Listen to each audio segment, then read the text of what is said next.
What if I told you that you can fall head over heels in love with yourself? I'm talking that all-consuming, can't get enough, love everything about you type of love. Well, you can. The Self Plus Love Equals Balance podcast is here to show you how.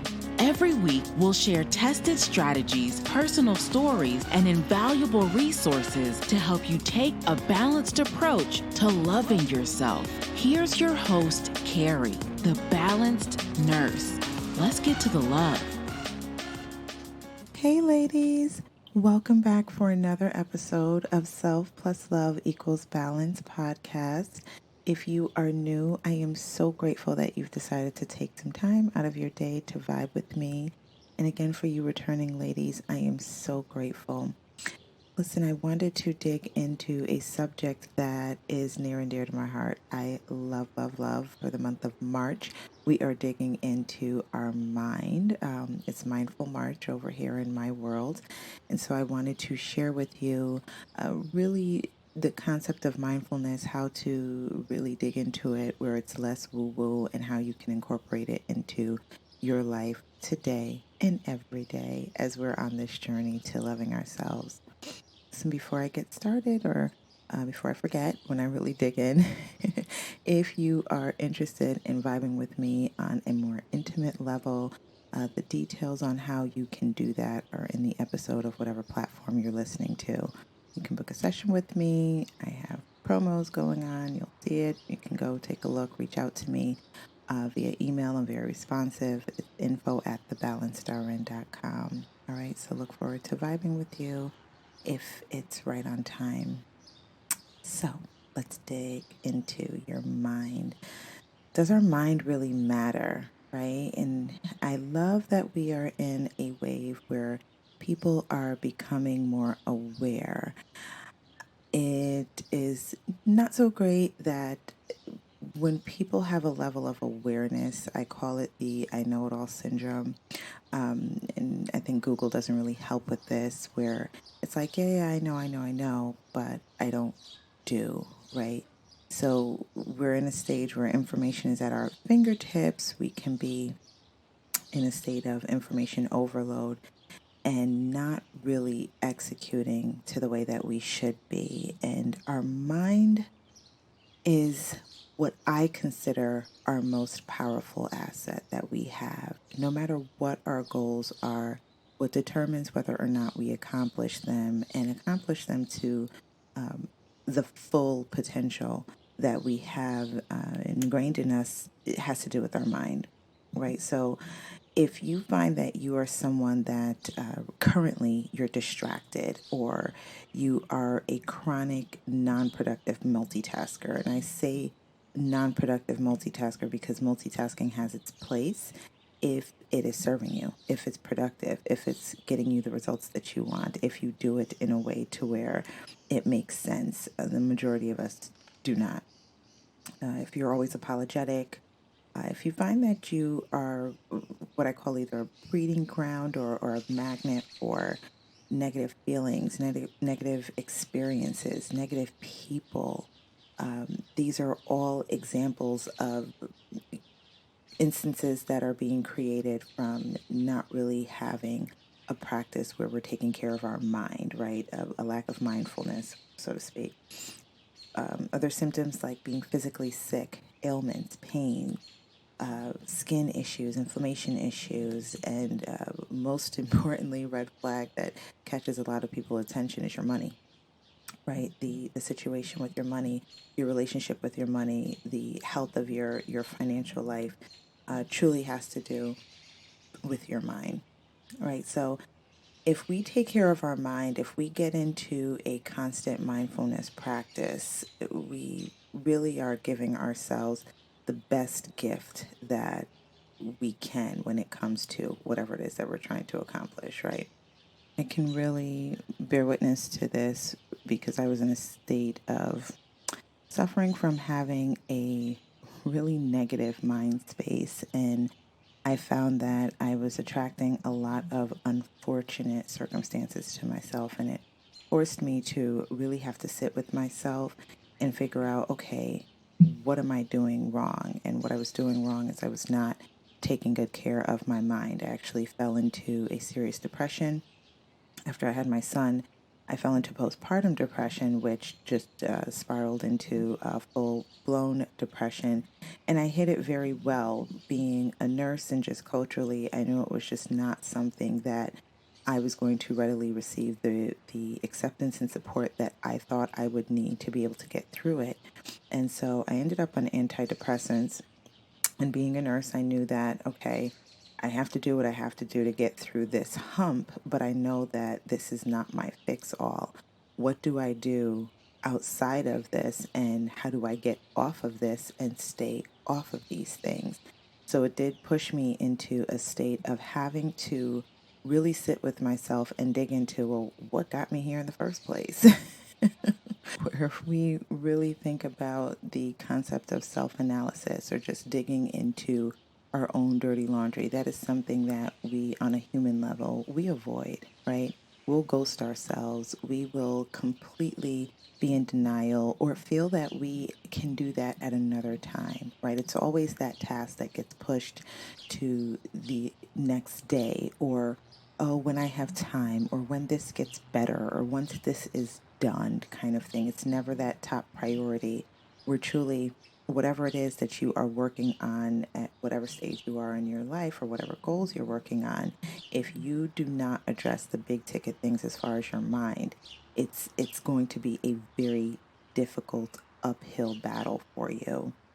Myself, I was able to really testify to this as I had a lot of really high expectations of myself and others.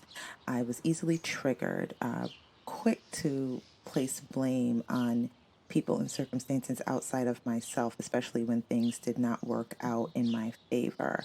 Was really feeling that, I was always attracting situations to me where where they say, oh, everything happens in threes, and for me it was like, okay, well, these negative things are happening in threes, fours, five, six, like what's going on?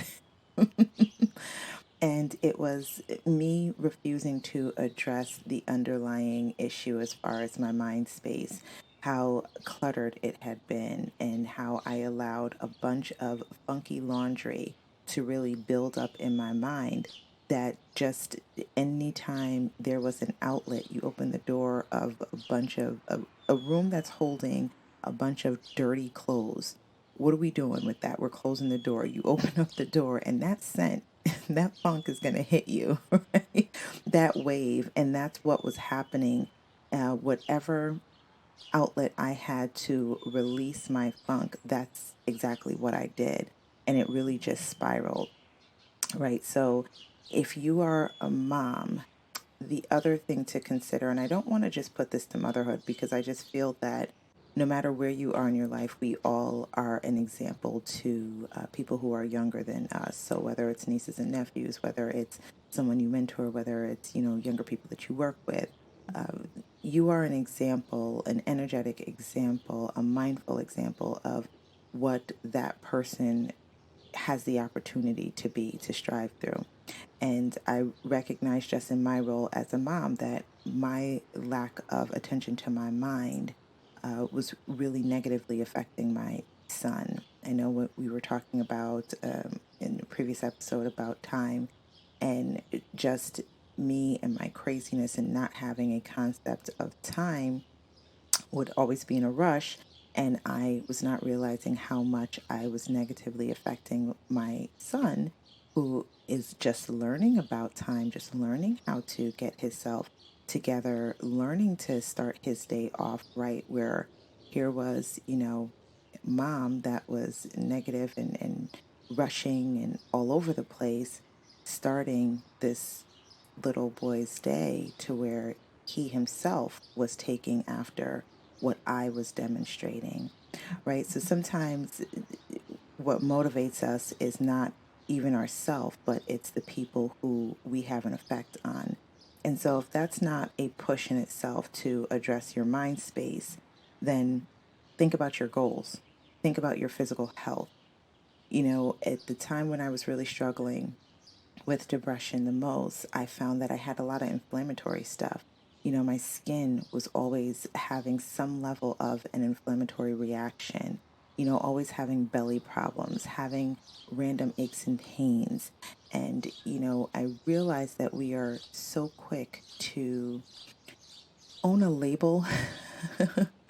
We want that label of saying, oh, you know what, I have this condition, as opposed to owning our role in not just why we have it, but also what we have to do about it, kind of thing. And when it came to just my mind space, my depression, and then everything else that I was experiencing after that, I had to take ownership of the fact that, yeah, even though I'm on these antidepressants, there's something else that's going on. I'm obviously, having some kind of spiral effect that I need to address it from the foundational level to fix everything, right? I'm always trying to look for the root cause and work up from there. And that approach really helped me when we talk about just my struggle with weight, or just the myriad of problems that I was experiencing, and just the level of unhappiness. It came down to what's going on in that mind, girl, and what do we do to fix this? And so I want to dig into that. For those of you who are not, or maybe you are aware of mindfulness, I want to break it down in a way to where it's not as woo woo and oh my gosh, how much training do I need for this, and what book do I need to read? And, as with anything else that you embark on, the more practice that you have with it, the more commitment that you really put into it, the more attention that you give it, right? Whatever we focus on grows. Take that approach when it comes to mindfulness. Don't try to do everything at once, and then, that kind of beats down on your self esteem and you feel like, oh gosh, I'm a failure. So, the first important thing when we are embarking on something like mindfulness or addressing our mind space is recognizing your current health of your mind, your current mindful situation. What's going on up there? Do you recognize and acknowledge that you are distracted? Do you recognize and acknowledge that you are predominantly a negative person? Do you recognize that you have um, a bunch of negative things that happen all the time, and it can be on the smaller scale and kind of trickle into that on a larger scale more so? Do you have issues with your money? Do you have issues with your relationship? Does one thing play into the other, kind of thing? Do you feel that your kids and people respond to you much differently than they do someone else when you're actually paying attention at this point? It's really taking inventory of these type of situations too, not to beat up on yourself, not to put a label on it, but really just to kind of pay attention to, okay, what's going on with my mind right now? Are all of these things in my mind? Have I recognized these things? And if you have, the next step is to actually make the decision, the absolute decision, commitment, the goal, whatever you want to term it, to change that. It starts with acknowledging, and next is deciding that we need to change, because we can't change what we feel we don't have a problem with, right? And so I think that's the most important step. I think that that's why when we talk about things like mindfulness, and it's the unseen, that people kind of like put it under the rug and say, "Oh yeah, yeah, I know, I know, I know." No, what exactly do you know? What is the state of your mind right now? And do you like it? If you do not like it, are you ready to change it? That's the very first step. And I say this not downplaying how difficult this is, because innately, myself being a type A personality, overachiever, perfectionist, it took me a while to realize that, ooh, girl, your mind is funky, because I have always been the one that people came to for a solution, action oriented, getting things done. And so for me to really sit down with myself and realize I did not like my own funk and it was my own doing, that took a little bit. And so I do not say this as though it comes with ease. It does come with you recognizing that there's something going on that I really need to change. And hmm, actually, I do realize when I do this that this happens. You really start to kind of have that sit down with yourself in a space of honesty.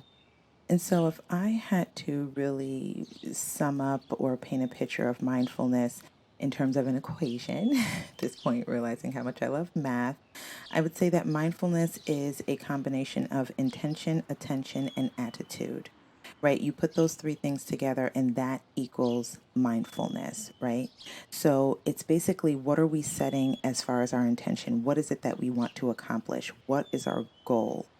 And then how much attention are we placing to that particular goal? What is our focus? What are we putting into that? And then our attitude has to do with, okay, well, what action are we taking towards this thing as far as the results that we have? How do we approach this in terms of the results or our response or just what we're putting into that? Because all of it is a recipe to the state of our mind, right? So if we take this particular equation and we put it into how we're addressing this, take something, for instance, my depression, that I had to sit down and realize, okay, well, why am I depressed? Okay, well, I have these expectations. My life is not the way that I necessarily had it planned out. Okay, well, what are you going to do about that? Well, I have to address what it is now. There's nothing I can do about the way that I planned out. How can I shift my plan to make it fit what it is right now? And sitting down and actually saying, okay, well, this is going to be my focus. I'm going to focus on my family life right now because these things are affecting my family life. What's going to be my attitude about it? Well, the first thing I'm going to do is to stop rushing. I'm going, I realize when I rush, I am a crazy woman. Being a crazy woman sets off my husband and my son. Then we all don't like each other, and I don't like us all not liking each other. Like, it seems very simplistic, but it's actually sitting down to do that math to figure out, when I do this, this happens. What do I really want? What am I going to put in to change it? And what do I want this to look like? And I say this because it's very important for us, especially if you're a distracted person. Right now, when we have things like social media, we easily shift what our focus is based on what we see, as opposed to taking the time to sit down and actually make our own plan. We get shifted by other people's plans. It is important for you to write down, take the time to write down what your ideal would look like for whatever it is that you're trying to address. I'm mentioning it in a sense of it being light and funny, but at the time when I sat down, I really was struggling with work life balance. I was really struggling with feeling that, my gosh, my home life is not what I envisioned when I, started out on this journey to say that, this is where I want to be professionally. This is what I want my home life to look like.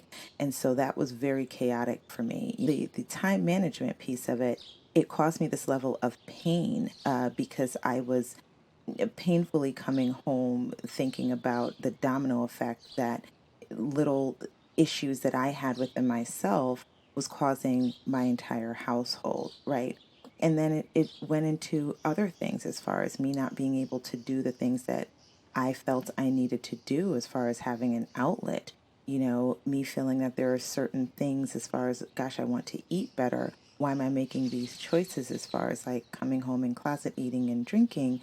Really digging deep into the whys of things and what I wanted that to look like. So I had to shift my mind to, and it first started by A, deciding that I didn't like my mind space, B, writing down what I wanted that to look like. So ideally, I would have a better flow in the mornings. This is what I want my mornings to look like. This is how I want to feel. This is what I want my family life to look like. I want to be able to do this. It would be great if I can do that.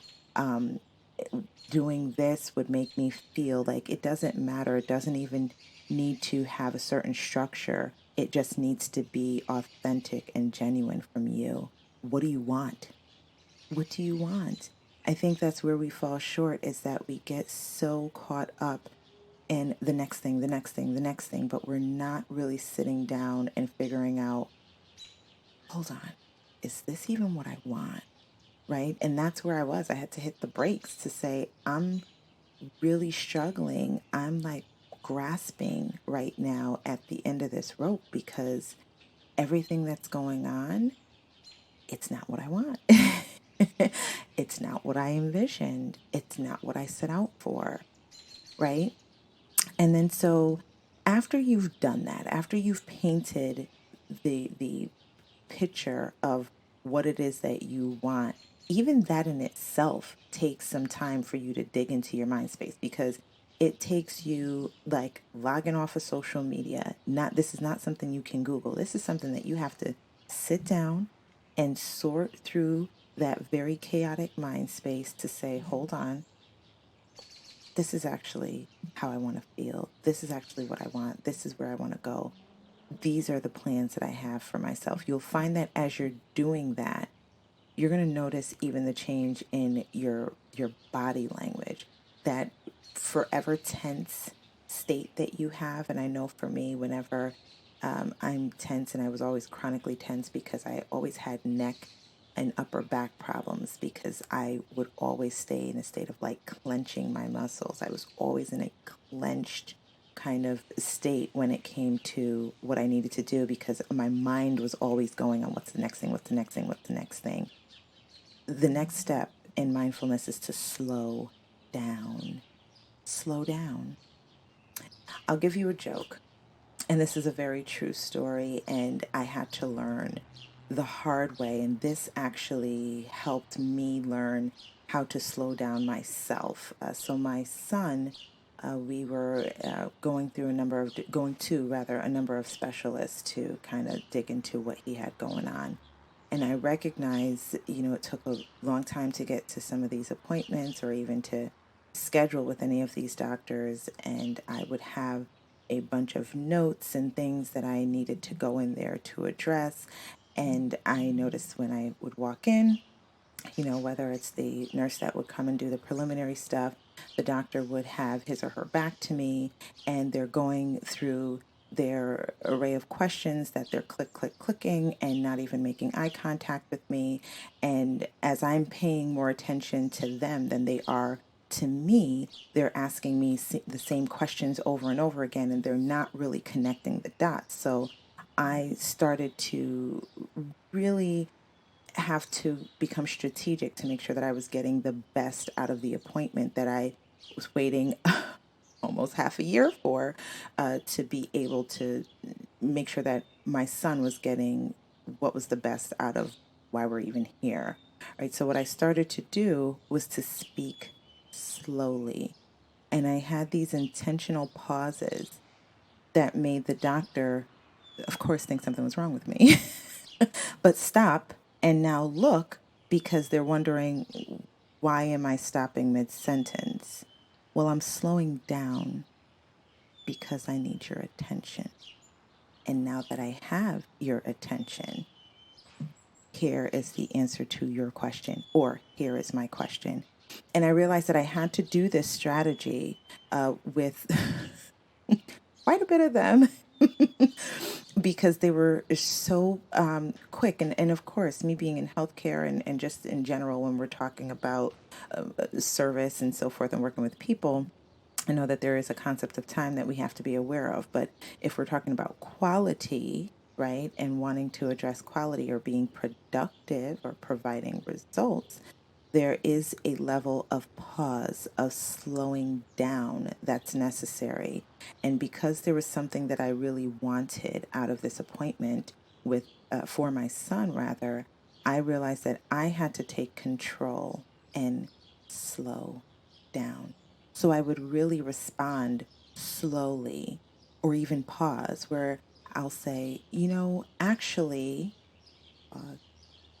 I noticed And then they're like turning around because they'll start with their typing, and then it's like, okay, what do you notice?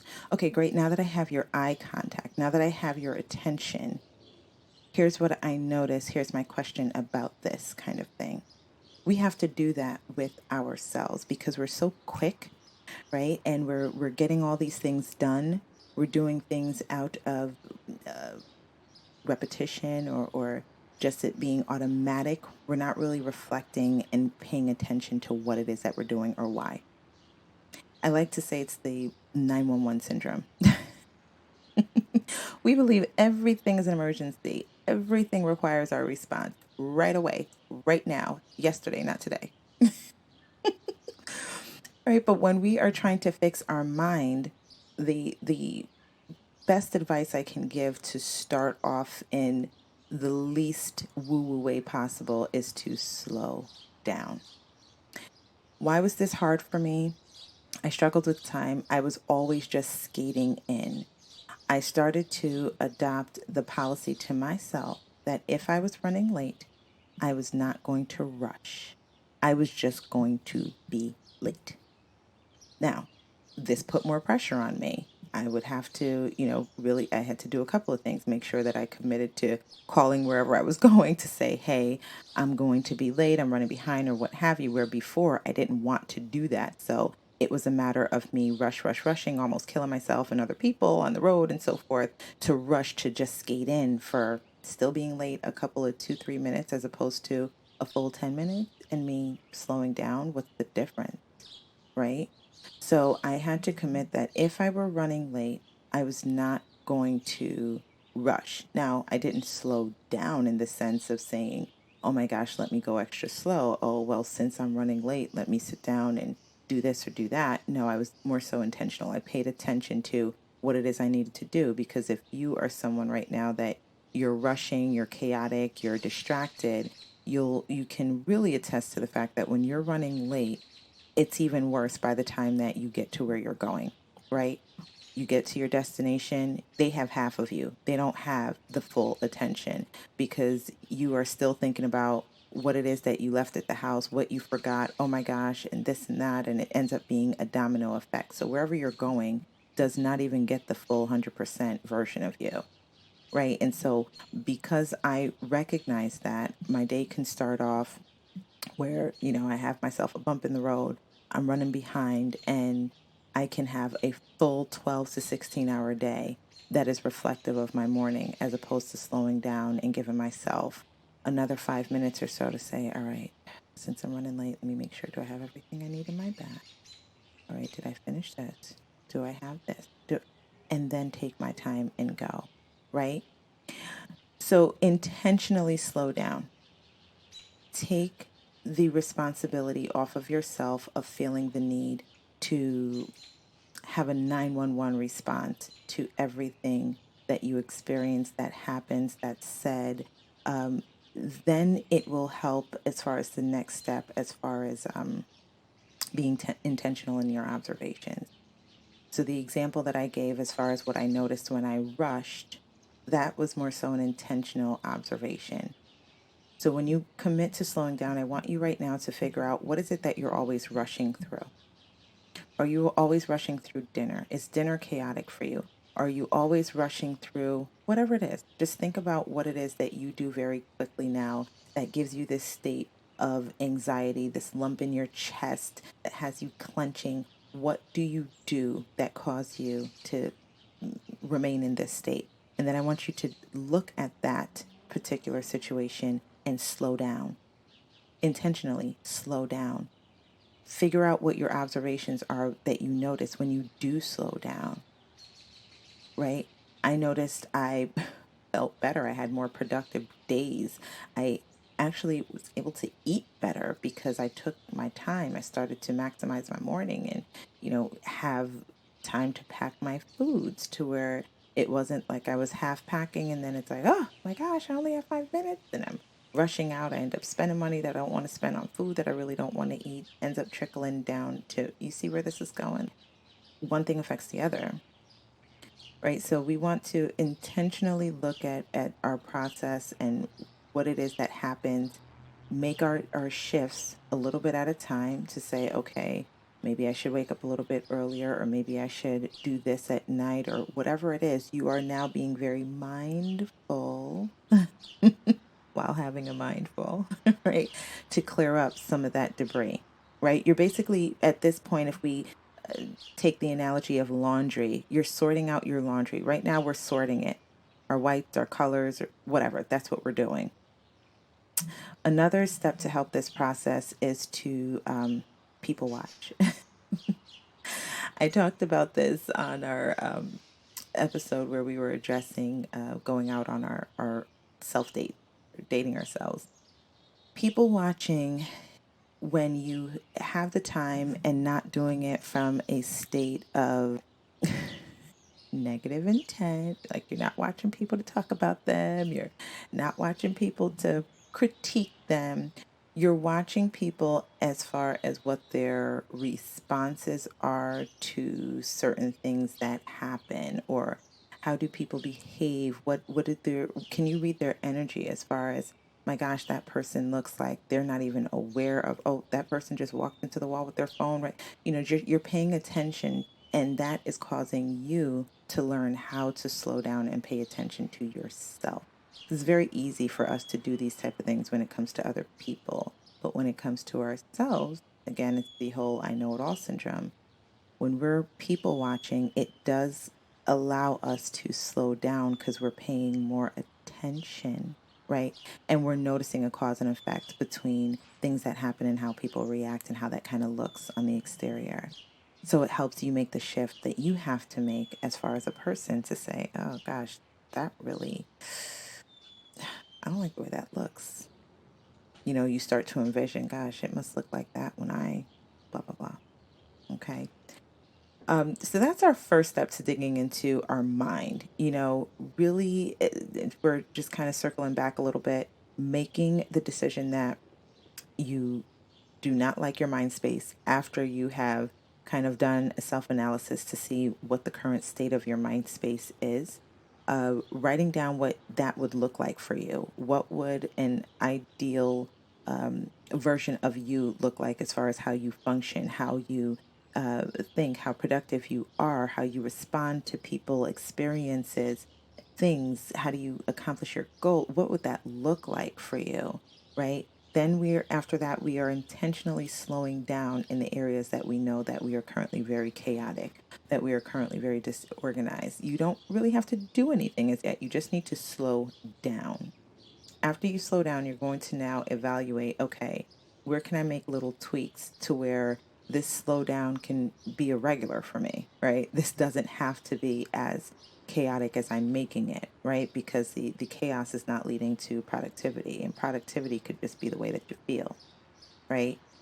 Also committing to yourself that you're going to remove the 911 syndrome. You're going to remove the 911 response to situations, people, experiences, because you're going to take the time to people watch and realize how people respond to certain things and situations. And you're going to observe what you like and what you dislike about that and commit to what it is that you would like to really incorporate into your own practice as a person, right?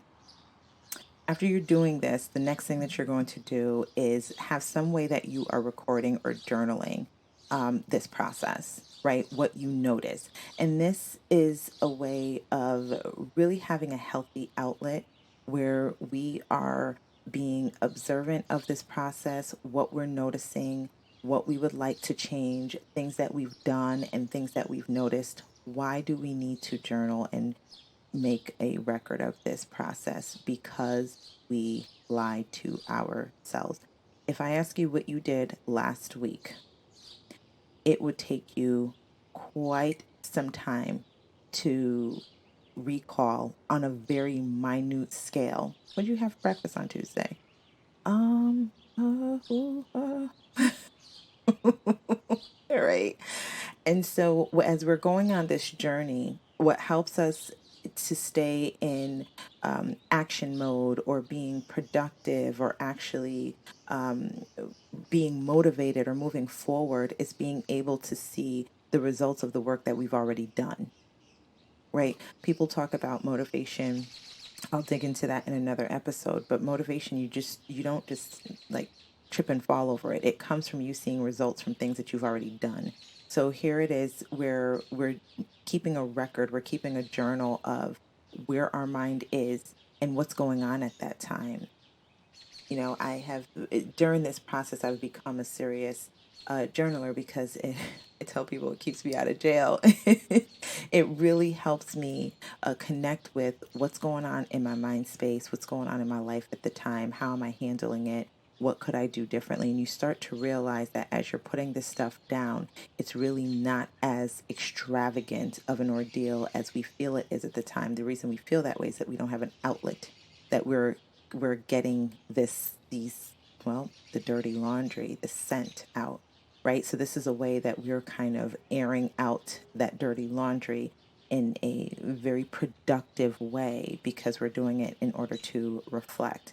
So at this point, you've committed, you've written down what it is that you'd like this to look like for you. You're slowing down, you're starting to critique the things that you realize you're really chaotic in, or just your approach is very chaotic, and what that would look like for you if it were not. You're people watching. You're taking the time to actually sit down and review yourself, right?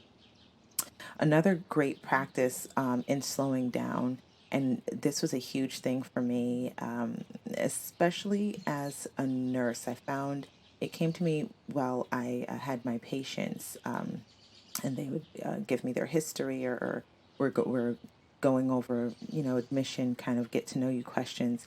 And because it was something that I did all the time, I assumed that I knew what they were going to say. So I often finished their sentences for them as opposed to letting them. I was a quick listener where I truly was not listening. I was half listening, and trigger listening, I like to call it, where you kind of pick up on words and uh, make the assumption that you know what the person means or what they're going to say. And so as I found that I was doing that, I intentionally shut up, right? I had to intentionally pay attention. So I think setting in a little bit at a time, I would say, one day you may want to set out to let me observe what really contributes to me being chaotic and rushed in this area. Or today I am going to shut up and pause after someone speaks so that I can really listen. I'm going to stare at the person while they're speaking to me, because a lot of us were doing a lot of things while someone's talking. It's, yeah, yeah, yeah, and it's like, hold on, what did you say? Because we're trigger listening. Make the intention, right? We talk about our equation. Make the intention to truly pause and actively listen to people for a day, and kind of reflect on what that looked like for you, what that felt like for you, the difference that you noticed, right? I noticed that I was able to get better connections. I noticed I was able to build trust in people better. I noticed that people gravitated to me because they felt heard. They felt that someone truly cared. Um, and then the last thing, and I think I'll also do something on this separately as well, because I think it is a whole episode, is after you're doing this work, and this takes some time, ladies. This is not like a, oh, 1, 2, 3 hybrid crash course. This is a process that you start to learn to love as you are noticing how you are the common denominator for what happens or what does not happen in your life, and you start to have this sense of ownership over the power that you have, right? So the last thing to mindfulness and how we need to address it, I would say, is to protect it. We have to protect it. We have to protect and be mindful of our exposures, especially today. We have things like the media, we have social media, we have just our phone, our screen time, ladies, the news. Come on. All of these things really affect the way that we deal with people, or just in general respond to certain things, or what we think. It's all a matter of our exposure and how aware we are of that. So my example, during my first year as a nurse, I found that I was an ortho neuro nurse, and I would go home and have the news playing after having a long day of dealing with all types of unfortunate or situations or conditions or patients or family issues or so forth. And you go home, and what's on repeat is more of that. I had trouble sleeping, right? Because it was uh, basically I was not giving my mind time to rest. And so I was going to bed after my mind being constantly exposed to traumatic situations, experiences, events, just recalls, and it did not have time to rest. So, in what I thought was my sleep state, I was having nightmares. And so I had to make the commitment now to I can't watch the news when I come home. I need to really, I will expose myself and filter what I need to be exposed to in the morning. I'll check the outlets or what have you, but I will have a time for that where it's not going to mess with what I need to actually be able to function, which at that point was sleep. Right. So just kind of taking an inventory of yourself is the first step of mindfulness, but then strategically chipping away at the things that you're noticing are affecting your mind space. Where for me it was things like prioritizing time management, having healthy outlets, preparing, and really watching my exposure, right? And so I'll for the month of March, it's going to be all about mindfulness, and I'll dig into all different strategies. But I think that this is a really good starting point for us ladies because I think when we give ourselves too much on a strategic front to do, it sets us up for failure, especially if we are really far behind the starting line. I think that this is a great space for us all to kind of like step into and say, you know what, I need to do things a little bit differently because I don't like where I am, and that's going to start with this.